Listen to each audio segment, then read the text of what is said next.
नमस्कार, मैं संतोष कुमार अम्बेश और इस वक्त हम हैं वाराणसी रोहनिया विधानसभा क्षेत्र और आप देख रहे हैं आवाज़ भारत।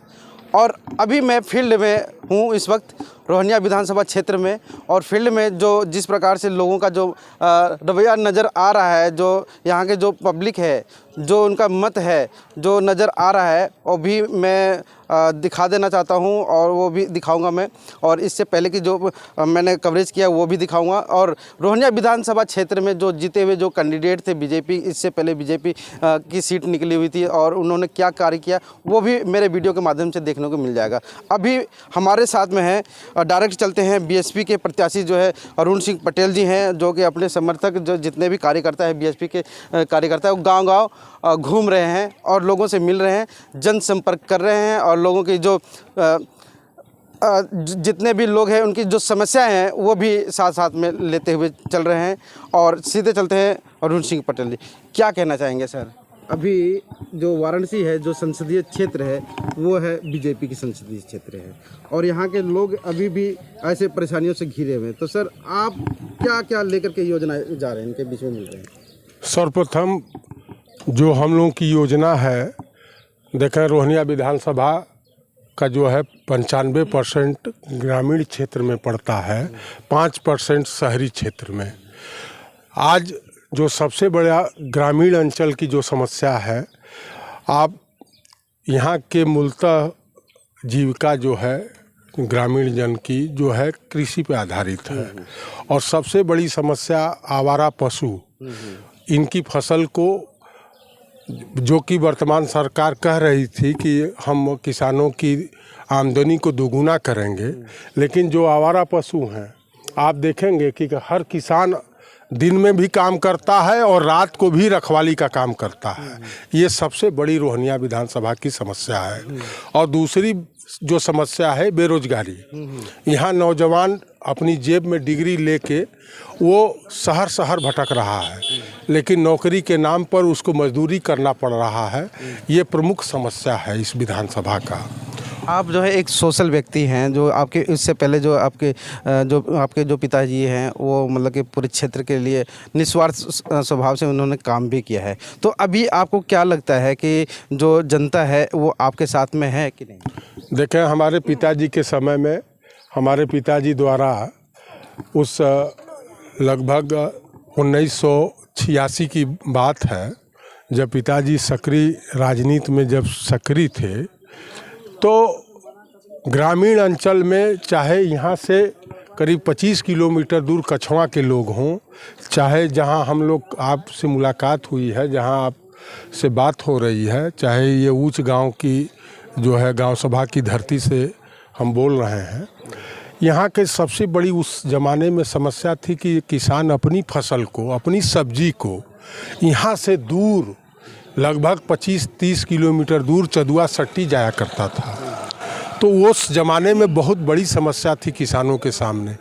चाहे ठंड हो, चाहे बरसात हो, चाहे गर्मी का मौसम हो, किसान अपनी फसल को 2 बजे 3 बजे रात को साइकिल पे बांध के यहाँ से 25 किलोमीटर दूर मंडी ले जाया करता था।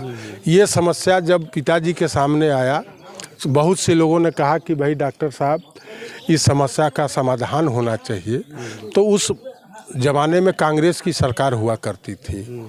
एक नियम था कि जो मंडी खुलेगी वो सरकार की ज़मीन में खुलेगी, लेकिन सरकार की ज़मीन नहीं थी। समस्या विकराल था किसानों के सामने, उनकी अपनी उपज बेचने का कोई स्थान नहीं था।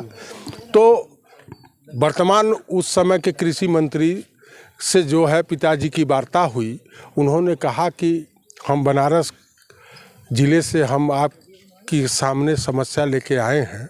वहाँ की किसानों की बहुत बड़ी समस्या है कि अपनी उपज को बेचने के लिए वो साल में 365 दिन का साल होता है, 300 दिन वो किसान जो है 40 किलोमीटर, 30 किलोमीटर, 20 किलोमीटर दूरी तय करके मंडी जाता है।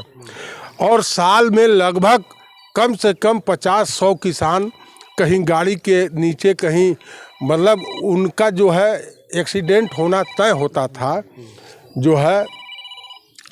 तो उन्होंने कहा कि आप लोग ज़मीन की व्यवस्था करिए।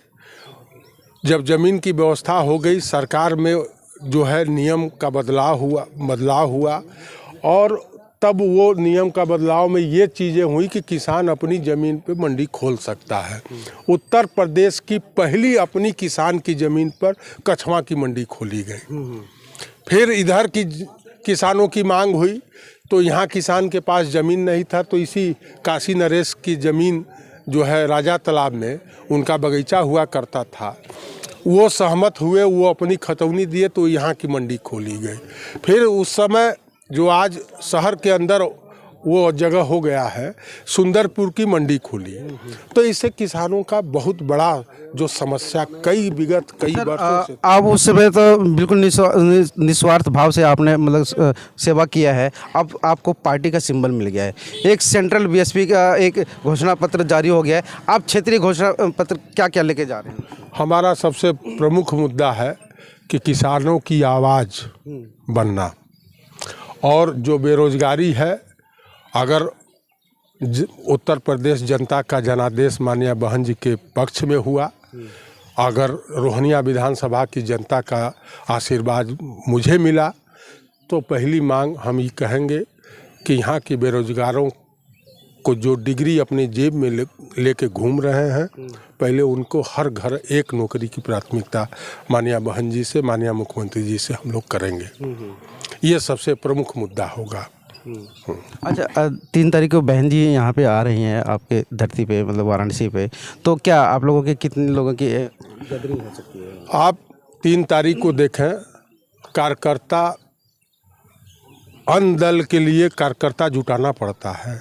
हम लोग के लिए साधन लगाना, हम लोग साधन खोज रहे हैं कि किसी तरह से गांव की जनता माननीय बहन जी के कार्यक्रम तक पहुंच जाए। इतनी तादाद में मन बना के हर्षोल्लास से बैठी हुई है कि वो सभा आप देखेंगे संधा में, इसी चिरई गांव के बगल में होने जा रहा है।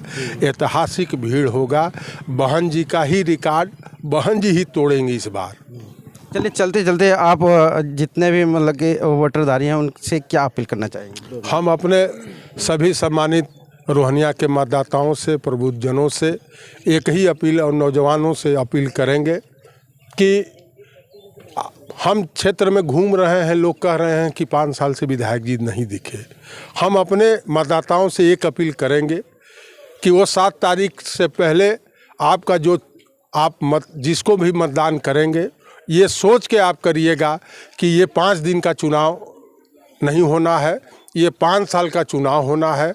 आपका जो भी आशीर्वाद जिसको भी आप देते हैं, वो आप अपने 5 साल के भविष्य को देखते हुए उसे मतदान करें, जो आपकी दुख में, आपके तकलीफ़ में आपके बीच खड़ा हो, आपकी आवाज़ बने।